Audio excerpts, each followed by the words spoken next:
반갑습니다. 돌집사TV입니다. 자, 이번 시간에는 버스 운전 자격 시험 1과목 핵심 문제들 한번 보도록 하겠습니다. 자, 첫 번째, 시내버스 운송사업과 농어촌 버스 운송사업의 운행 형태 한번 보도록 하겠습니다. 총 4가지가 있고요. 첫 번째는 광역급행형입니다. 자, 고속도로, 도시고속도로, 주간선도로를 사용하고 있고요. 기점, 종점으로부터 5km 이내로 정류소를 4개 정차하는 기준으로 되어 있습니다.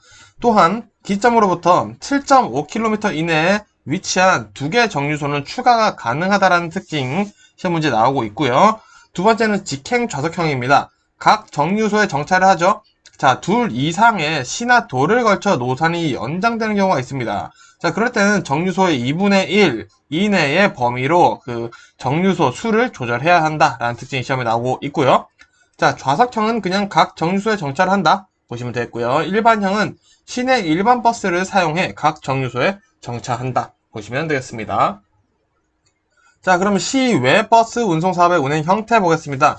자, 시외 버스는 3가지고요. 먼저 고속형, 고속버스 있죠? 그래서 시외 고속버스, 시외 우등 고속버스 마찬가지고요. 자, 운행 거리가 100km 이상인 경우, 그리고 60% 이상 고속도로를 운행하는 경우에는 한 개소의 중간 정차가 가능하다라고 되어 있습니다. 자, 그리고 직행형은요, 시외 직행버스를 사용하죠. 자, 마찬가지 한 개소 이상 정류소에 정차하는 형태를 가지고 있고요.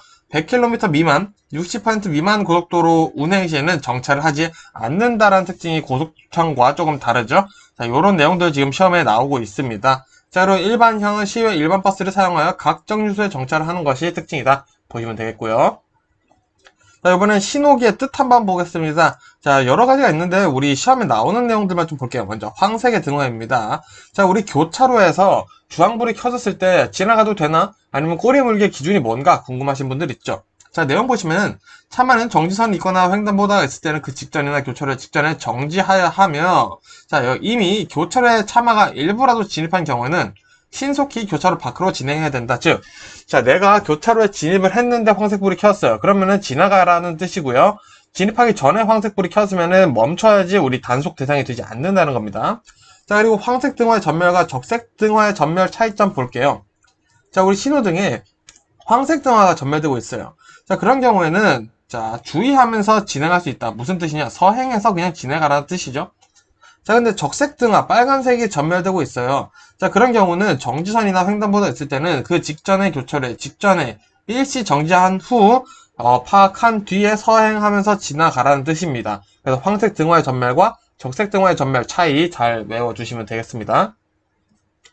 자, 그리고 안전표지 우리 종류 물어보는 문제가 나오고 있어요. 총 5가지가 있고요. 우리 요것만 외워주시면 됩니다. 주의표지, 규제표지, 지시표지, 보조표지, 노면표지가 있습니다. 그래서 주규지 번호, 주규지 번호, 안전표지는 주규지 번호다 라고 외워주시면 될 것 같고요.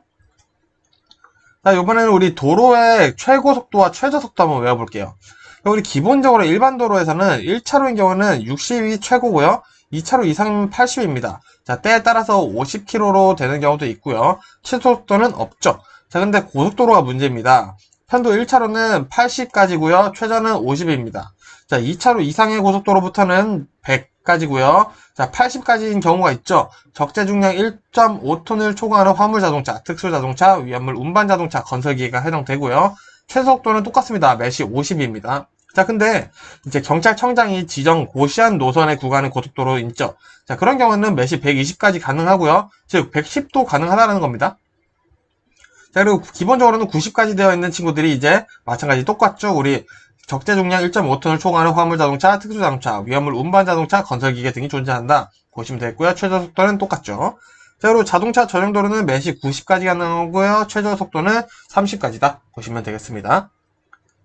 자, 그리고 우리 기상, 악천후시 감속 운행 기준 볼게요. 자, 최고속도 20%, 50% 감속해야 되는 기준이 있는데 20%인 경우에는 먼저 비가 내려서 노면이 젖어 있는 경우입니다. 두 번째로는 눈이 20mm, 2cm 미만으로 쌓인 경우고요. 자, 그럼 최고속도 50% 절반을 줄여야 되는 경우는 폭우, 폭설, 안개 등등 기상, 악천후로 인해 가시거리가 100m 있는 경우는 무조건 50% 줄여줘야 된다 보시면 되고요. 노면이 얼어붙은 경우 눈이 20mm, 2cm 이상 쌓인 경우는 최고 속도에서 50% 감속해야 된다. 즉 100km/h 최고 속도인 경우에 눈이 많이 왔어요. 2cm 이상 쌓인 경우는 50% 감속을 해라 라는 거 시험 문제로 나오고 있습니다. 자, 그리고 정차, 주차 금지 구역 한번 볼게요. 자, 교차로, 횡단보도, 건널봉이나 보도와 차도가 구분된 도로의 보도. 그리고 두 번째, 교차로 가장자리 또는 도로의 모퉁이로부터 5m 이내, 안전지대가 설치된 도로에서부터는 그 지방, 사방 10m 이내, 버스 정류장 10m 이내, 건널목 가장자리 또는 횡단보도로부터 10m 이내, 소방용수시설, 비상소화장치 5m 이내, 소방시설 5m 이내, 즉, 소방 5m, 교차로 5m죠. 자, 그리고 나머지는 다 10m입니다. 자, 이렇게 외워주시면 돼요. 소방 교차로는 5m, 나머지는 10m 해서 이 숫자 바뀌어서 시험 문제 나올 수 있으니까 외워주시면 되겠죠. 자, 그럼 이제 운전면허로 운전할 수 있는 거 보겠습니다. 자, 시험 문제는 보통 제1종 대형면허로 운전할 수 없는 것, 할 수 있는 것 물어보는 게 많이 나와요. 그래서 요거는 외워주셔야겠죠?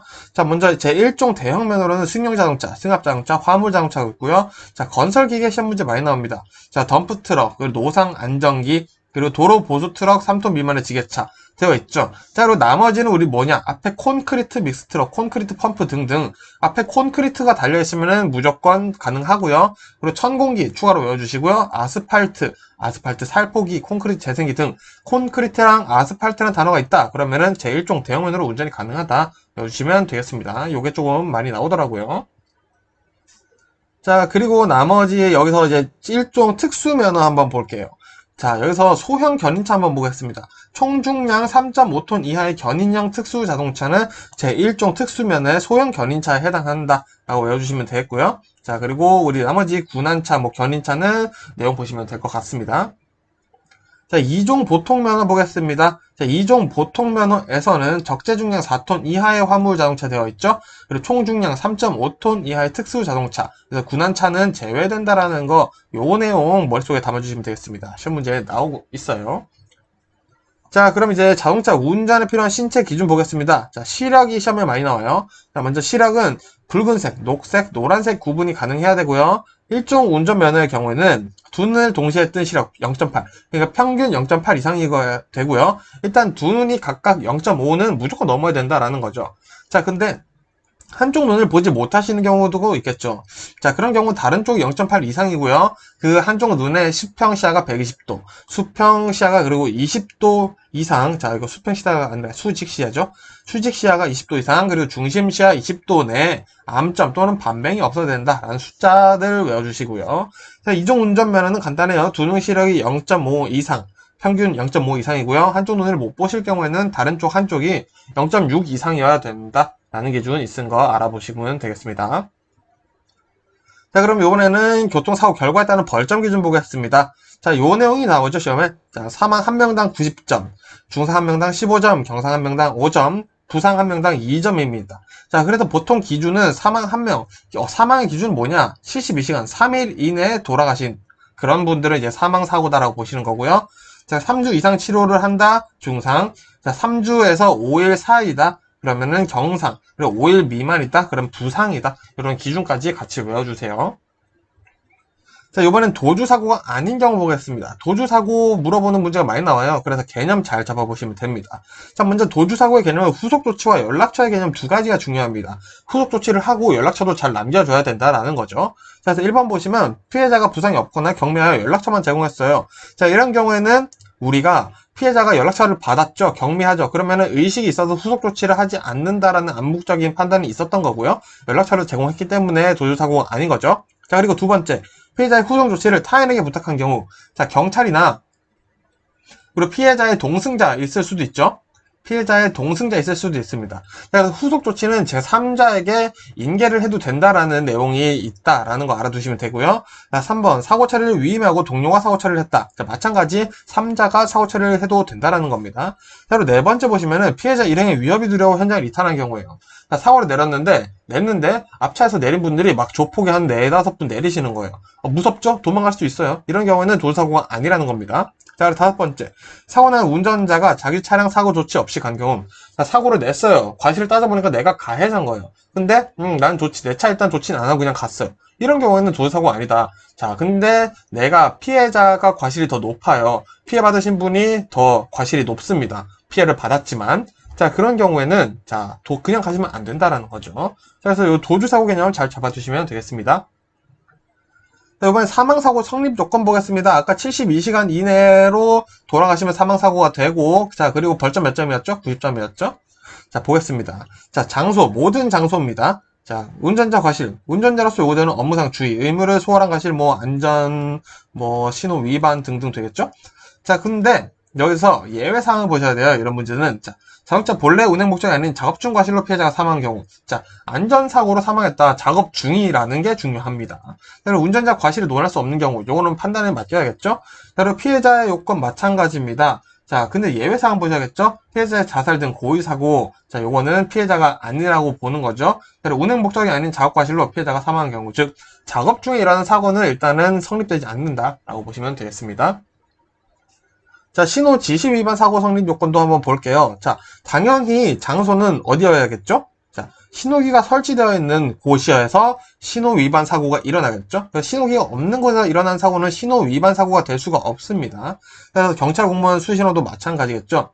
자, 그래서 우리 예외사항 보시면은 진행 방향에 신호기가 설치되어 있지 않은 경우. 자, 신호기가 없는데 신호 위반할 수가 없겠죠? 단순하게 생각하시면 됩니다. 자, 근데 피해자 요건 보시면은 예외사항에 대물 피해만 입은 경우에는 피해자 요건에 성립되지 않아서 신호 위반 사고가 될 수 없다는 거죠. 즉 사람이 다쳐야지 요거는 신호 위반 사고가 된다라는 겁니다. 자, 운전자 과실도 마찬가지예요. 불가항력적인 과실 어떤 게 있을까요? 자, 내가 신호 대기를 하고 있는데 빨간불에 뒤차가 와서 추돌해서 내가 쳐서 나가버린 거예요. 뒤차가 때문에. 자, 이런 경우는 내가 신호 위반을 하고 싶어서 한 게 아니죠. 자, 그런 게 이제 운전자 과실에 들어간다는 겁니다. 자, 그리고 신호 위반 시설물 설치 요건이죠. 우리 보통 아파트 단지 내에 보면은 임의로 설치된 신호들이 있습니다. 자, 그런 것들은 법적으로 이제 영향을 줄 수는 없다라는 거. 설치 권한이 없는 자가 자가 설치한 경우에는 이제 신호 위반이라고 볼 수 없다라는 거 알아두시면 되겠습니다.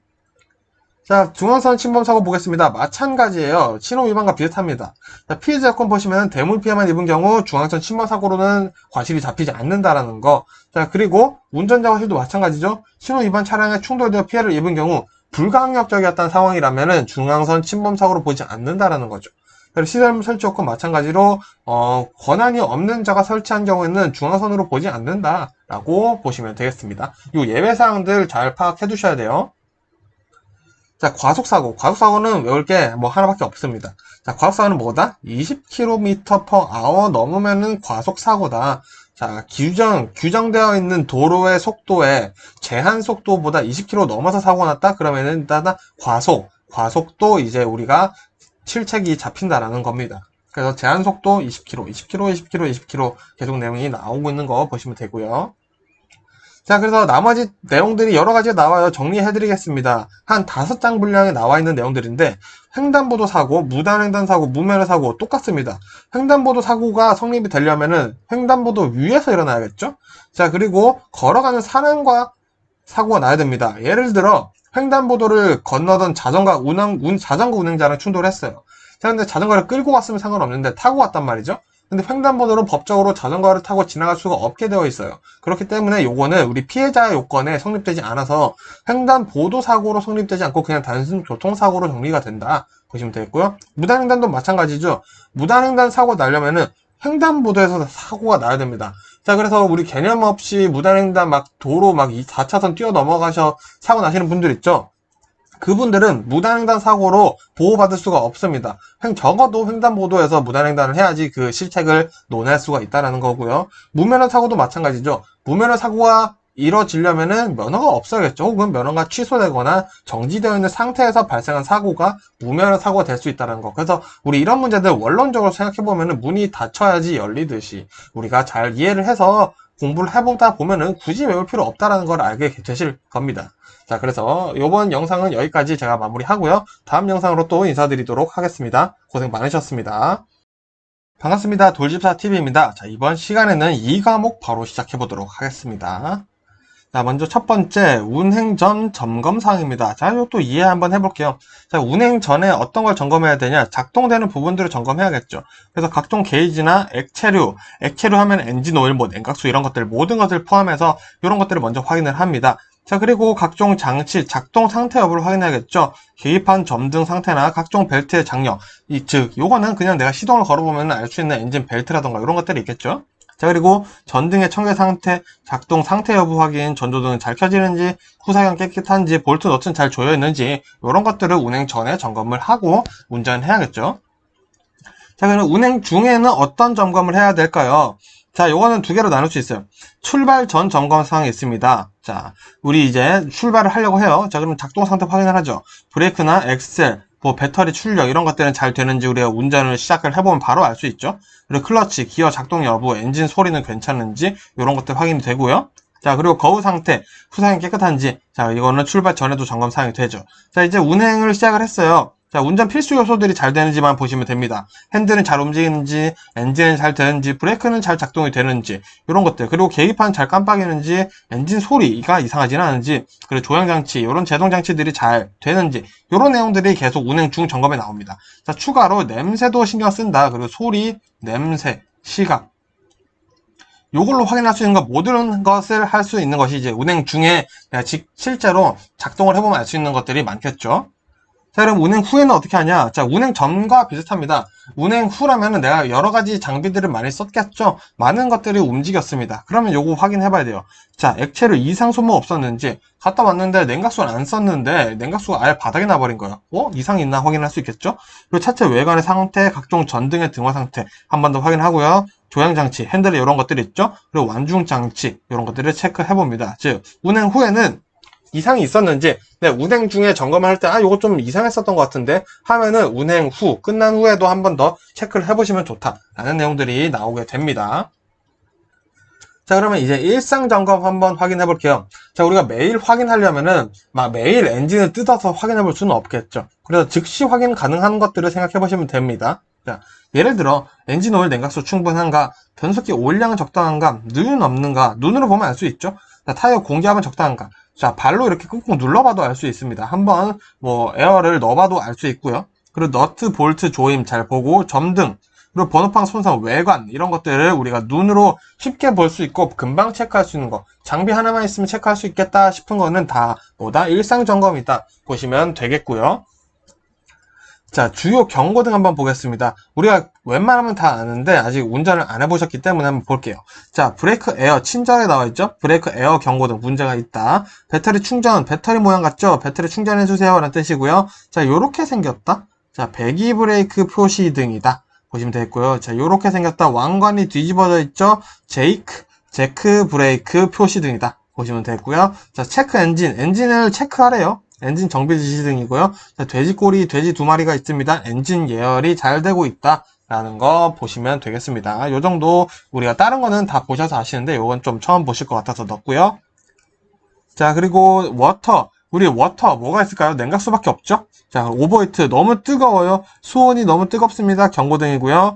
자, 그리고 이렇게 생긴 거 있죠? 자동 정속 주행 표시 등이다. 그리고 더스트 먼지가 많아요. 먼지는 깨끗하게 해줘야겠죠? 에어 클리너 먼지 경고등이다. 자, 그리고 톱니바퀴 두 개 맞물리고 있는 거, 그리고 그리스 이렇게 뭔가 주유하고 있는 모습 있죠? 자동 그리스 작동 표시 등이다. 요 톱니바퀴에 여기 동그란 거 있죠? 자, 그리스를 넣어주세요. 오일을 발라주세요. 이런 내용이고요. 자, 그리고 요거 사이드 미러 내용에 여기 우리 온탕 표시가 있죠? 여기도 온탕 표시 있어요. 사이드 미러에. 자, 사이드 미러의 열선 작동 표시 등이다 보시면 되겠습니다.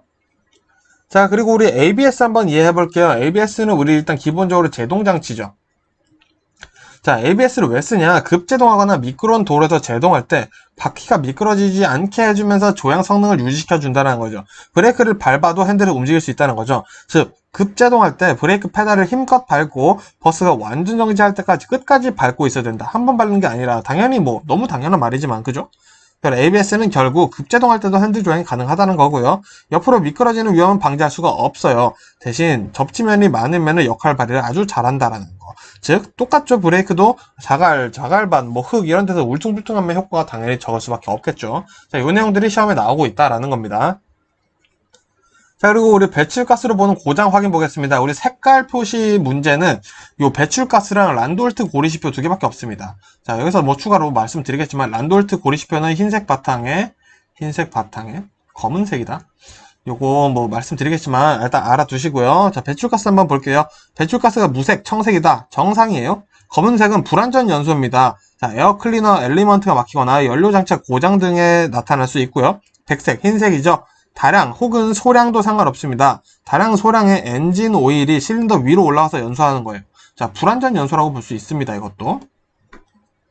자, 왜 이러느냐? 헤드게스킷 파손, 밸브의 오일실, 오일실이 밸브가 새지 않게 막아주는 거죠. 이게 노하면 오일이 샌다라는 거죠. 자, 그리고 피스토닝 마모인 경우에는 배출가스가 흰색으로 나타난다. 자, 요거 정말 자주 나오니까 꼭 외워주시고요.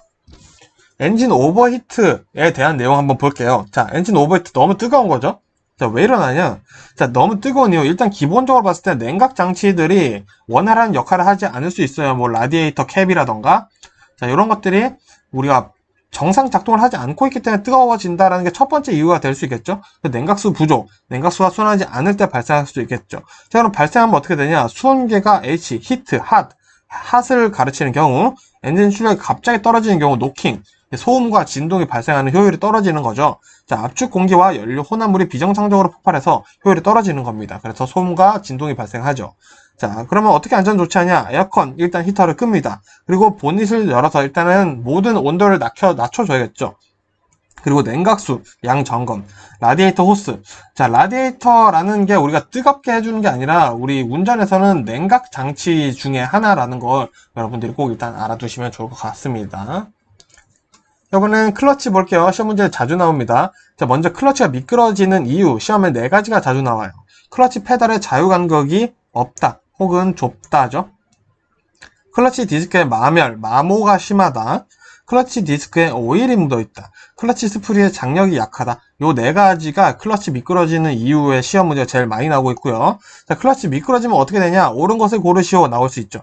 자, 효율이 떨어집니다. 그래서 연료 소비량만 증가하고요. 엔진 과열, 오버히트 등이 발생하고요. 구동력 등이 감소하게 되겠습니다. 효율이 낮아진다는 게 좀 잡아두시고요. 자, 그러면은 클러치 차단이 잘 안 되는 이유, 요것도 시험 문제 나오고 있어요. 자, 먼저 클러치 페달의 자유 간격이 너무 크죠. 자, 너무 크면은 차단이 잘 안 되는데 너무 좁으면 없거나 좁으면 뭐죠? 클러치가 미끄러진다라는 거죠. 릴리스 베어링이 손상 파손되었을 수가 있고요. 클러치 디스크의 흔들림이 큰 경우는 클러치 차단이 잘 안 될 수 있다 라는 거, 요 클러치에 대한 내용들은 머릿속에 꼭 담아 주셔야 됩니다. 자, 이어서 자동 변속기 장단점 한번 보겠습니다. 자, 자동 변속기 먼저 장점은 기어 변속이 자동이라 운전이 편해요. 그리고 발진이나 감속, 가속이 원활하여 승차감이 좋고요. 조작이 미숙해도 시동이 꺼지지 않습니다. 오토죠? 그래서 충격이나 진동이 적다라는 게 있고요. 단점은 구조가 복잡하고 가격이 비쌉니다.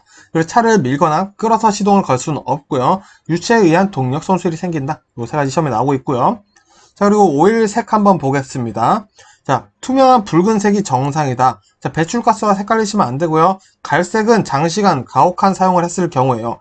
자, 검은색은 클러치 디스크 기어가 마멸돼서 나타날 수 있고요. 백색은 오일에 수분이 유입된 경우고요. 자, 니스 모양으로 된 경우는 오일이 고온에 노출된 경우다 라는 거 정도 오일 색깔도 같이 외워주시면 돼요. 자, 배기가스랑은 내용이 전혀 다르죠. 자, 이번엔 타이어들 한번 알아보겠습니다. 자, 타이어는 크게 2가지만 보시면 되는데요. 먼저 튜브리스 타이어요. 자, 튜브가 없어요. 자, 고속주행 시 펑크가 났을 때 안전하기 위해서 만든 타이어입니다. 그래서 튜브가 타이어에 비해 공기압을 잘 유지합니다. 자, 못에 찔려도 유리가 박혀도 공기가 바로 빠지지 않기 때문에 그나마 안전하고요. 타이어 내부가 비어있어서 주행 중 발열이 적습니다. 그리고 튜브 고장이 없죠. 왜? 튜브가 없으니까요. 자, 대신 못이나 유리 조각 이런 것들에 손상되면 수리가 굉장히 어렵습니다. 자, 그리고 림이 변형되면 공기가 바로 샌다라는 거 보시면 되겠습니다. 자, 2번째는 레디얼 타이어입니다. 자, 기본적으로 레디얼 타이어는 안정성을 위한 타이어예요. 고속주행 시에도 안정하기 위해서 만들어진 게 레디얼 타이어입니다. 그렇기 때문에 승차감이 좋지 않아요. 하지만 접지 면적이 크기 때문에 땅과 붙어있는 부분이 크다라는 거죠. 더 안전하고요. 회전할 때 구심력이 좋기 때문에 안전하고, 고속주행할 때 안정하다. 그리고 스탠딩 웨이브 현상이 잘 안 생긴다라는 거. 자, 스탠딩 웨이브가 뭐냐? 자, 여기 그림 보시면은 타이어가 지금 앞으로 주행하고 있어요. 자, 그러면 여기 땅과 부딪힌 부분에 열이 발생합니다. 자, 그래서 타이어가 일시적으로 쭈글쭈글해져요. 근데 빙글 도는 와중에 다 식는다라는 거죠. 다 식어서 다시 돌아와야 되는데 너무 빨리 차가 달리다 보니까 이 타이어가 열 때문에 쭈그러진 부분이 식기도 전에 또 오다 보니까 타이어가 쭈그러진 상태죠. 그래서 진동이 발생한다라는 겁니다. 그래서 뭐 차량마다는 다르지만 시험 문제에서는 125km/h 전후에서 발생하는 게 스탠딩 웨이브다라는 거 같이 알아두시면 되겠습니다. 이번에 현가장치 보겠습니다. 완충장치죠. 우리 스프링 이렇게 되어 있는 속칭으로는 쇼바라고도 하죠. 자, 주요 기능은 뭐냐? 자동차 높이 유지, 그리고 노면의 충격 완화, 그리고 올바른 휠 얼라인먼트. 휠 얼라인먼트는 조향장치입니다만 연결되어 있죠. 그리고 차체 무게 지탱, 그리고 타이어 접지 상태 유지, 그리고 주행 방향을 일부 조정해주는 것들이 있습니다. 자, 그래서 스프링이라고 다 현가장치인 건 아니고요. 우리 시험에 나오는 4가지 외우겠습니다. 판 스프링, 코일 스프링, 토샴바 스프링, 공기 스프링이고요. 자, 우리는 버스 시험이죠. 그러면은 판 스프링이 정답으로 나올 가능성이 가장 높다라는 거 알아두시면 되겠습니다. 그리고 뭐 현가장치의 스프링 종류가 아닌 것은 하고 물어볼 수 있기 때문에 이 4가지 정도는 꼭 외우도록 하겠습니다. 자, 계속해서 조향장치 보도록 하겠습니다. 자, 한번 기본적인 그림 한번 보도록 할게요. 자, 도로교통공단에서 가져왔고요. 자, 우리가 보통 핸들, 조향 핸들에서 이렇게 쭉 와서 피트먼 암 거쳐가지고 이렇게 내려옵니다. 자, 그래서 앞차축으로 연결되는데 여기 타이로드라는 게 있죠. 자, 이 타이로드, 그리고 너클함, 이런 것들로 해서 핸들로 연결된다. 자, 이 타이로드의 위치 한번 봐놓을게요. 타이로드, 우리 앞바퀴 정렬할 때 중요한 게 이따 말씀드리겠지만 토인인데, 자, 이 토인이 잘 되기 위해서 조절하는 것이 타이로드입니다. 자, 이것도 시험 문제 나오고 있으니까 알아두시고요. 자, 그러면 이제 휠 얼라인먼트, 어벤져스 4명의 친구들 한번 보겠습니다. 정말 중요해요. 자, 먼저 캠버입니다. 자, 그림 보시면은 자동차를 앞에서 봤을 때 앞바퀴의 좌우 각도입니다. 자, 그래서 이게 뭐 하냐? 차축이 휘는 것을 방지하고 하중을 받았을 때는 앞바퀴 아래쪽이 벌어지는 것을 방지해준다 보시면 되겠고요. 자, 두 번째는 캐스터입니다. 자, 자동차를 옆에서 봤을 때 차축을 고정하는 조향축의 앞뒤 각도를 보는 겁니다. 자, 얘는 뭐 하냐? 주행 중 조향바퀴에 방향성을 부여하고 보온력을 준다. 무슨 말이냐? 자, 직진성을 부여한다는 겁니다. 직진이 잘 되게 해준다라는 게 캐스터죠. 자, 이번 토인 볼게요. 앞서 말씀드렸죠. 자, 자동차 앞바퀴 부분에 이 A 부분이 뒷부분보다 더 좁은 것을 토인이라고 합니다. 자, 근데 이 A가 B보다 만일에 크다? 그러면 토 아웃이죠. 그런 경우는 아까 뭘로 조절한다라고 했죠? 타이로드로 조정한다라는 것까지 같이 외워두시고요. 자, 이 토인이 잘 돼 있어야지 앞바퀴가 평행하게 회전되고요. 타이어 마멸이 줄게 됩니다. 토인은 좋은 거예요, 굉장히. 앞바퀴 옆으로 미끄러지는 걸 방지하고 토아웃을 방지하는 것들이 토인이다. 토인 개념은 정말 꼭 잡아두셔야 됩니다. 자, 그리고 조향축 혹은 킹핀 정상각이라고 나오고 되고요. 얘는 혼자 있지 않습니다. 캠버 혹은 캐스터와 같이 작용을 해요. 그래서 캠버와 같이 작용하게 되면은 핸들의 조작을 가볍게 하고요. 캐스터와 작용하면 앞바퀴의 보건성을 부여한다. 아까 말씀드렸던 직진성을 부여한다라는 거고요. 자, 추가로 앞바퀴가 심의현상을 일으키지 않게 합니다. 심의현상이란 뭐냐? 요거는 뭐 딱히 나쁜 거다라고 할 수는 없습니다. 모든 자동차는 빨라지게 되면은 바퀴가 흔들리게 되죠. 자, 근데 차량마다 그 속도의 기준이 다를 뿐입니다. 이거는 뭐 과학적이고 아주 물리적인 현상이기 때문에 어쩔 수 없지만, 그래도 이 심의 현상을 덜 일으키게 해주는 친구가 누구다? 조향축 혹은 킹핀 경사각이다 라는 거 알아두시면 되겠습니다. 자, 이번엔 제동장치 보겠습니다. 브레이크죠. 그래서 우리 풋브레이크, 주차브레이크, 감속브레이크 있는데, 자, 먼저 감속브레이크는 우리 풋브레이크, 발로 밟는 브레이크의 보조로 사용됩니다. 자, 왜? 우리 풋브레이크를 너무 많이 사용하다 보면은 뜨거워져요. 우리 마찰을 회전하는 것을 꽉 잡아주는 것이 브레이크이다 보기 때문에 열이 생기죠. 그래서 베이퍼록이나 페이드 현상이 일어날 수 있는데요. 베이퍼록은 뭐냐? 이 브레이크 오일이 기포가 생기는 겁니다. 뜨거워지다 보니까 끓을 수 있겠죠. 근데 기포가 생겨서 브레이크가 잘 작동하지 않는 거예요. 왜? 지나친 마찰열 때문인 거고요. 자, 페이드 현상은 뭐냐? 브레이크 라이닝이나 브레이크 드럼의 변형이 오는 거예요. 자, 오일이 묻어서 어떻게 보면 그냥 쉽게 생각하시면 미끄러진다라고 생각하시면 됩니다. 그래서 고속에서 풋브레이크를 계속 잡다 보면 마찰이 심해지죠. 그래서 라이닝과 드럼이 먼저 과열되어서 브레이크가 미끄러져 버리는 그런 것이다 보시면 되겠습니다. 그래서 추가로 마찰 에너지는 과적과 무거워질수록 그 에너지가 커지고요. 빨라질수록 커진다라는 거 개념도 같이 잡아두시면 되겠습니다. 자, 우리 끝으로 자동차 검사가 필요한 이유 4가지 한번 같이 보도록 하겠습니다. 자, 우리 자동차 검사 왜 하냐? 국민 생명 보호예요. 자동차 결함 관련 교통사고를 예방하는 거고요. 대기환경, 자동차 배출가스 규제로 대기환경 개선을 하고요. 질서 확립, 불법 개조남, 안전기준 위반 차량한 색출, 이런 불법 튜닝한 차량들을 잡겠다는 거고요. 국민 피해 예방 있습니다. 자동차 보험 미가입 차량, 교통사고 예방, 이런 뭐 대포차들을 잡겠다는 거죠. 그래서 요 자동차 검사를 해서 요 네 가지를 우리가 확인하겠다라는 게 시험에 나오고 있고요. 자동차 종합 검사 개념 한번 잡아보도록 하겠습니다. 자, 자동차 정기 검사와 배출가스 정밀 검사를 통합하고 검사 시기도 통합하고자 하는 제도라는 거. 자, 근데 만일에 예를 들어서 자동차 정기 검사는 2월 1일인데 배출가스 정밀 검사는 뭐 2월 10일이에요. 자, 그러면은 우리는 언제 자동차 종합 검사를 받아야 되냐? 자, 요 자동차 정기 검사 만료일을 기준으로 잡아주시면 된다라는 거 또한 시험에 나오고 있습니다. 자, 두 번째 자동차 안전 검사 분야, 자동차 배출가스 정밀 검사, 각종 기능 검사를 받은 경우에는 종합 검사를 받은 것으로도 인정을 해준다라는 거 보시면 되겠습니다. 자, 그래서 이번 영상 이 과목은 여기서 마무리하고요. 저는 또 다음 영상으로 인사드리도록 하겠습니다. 고생 많으셨습니다.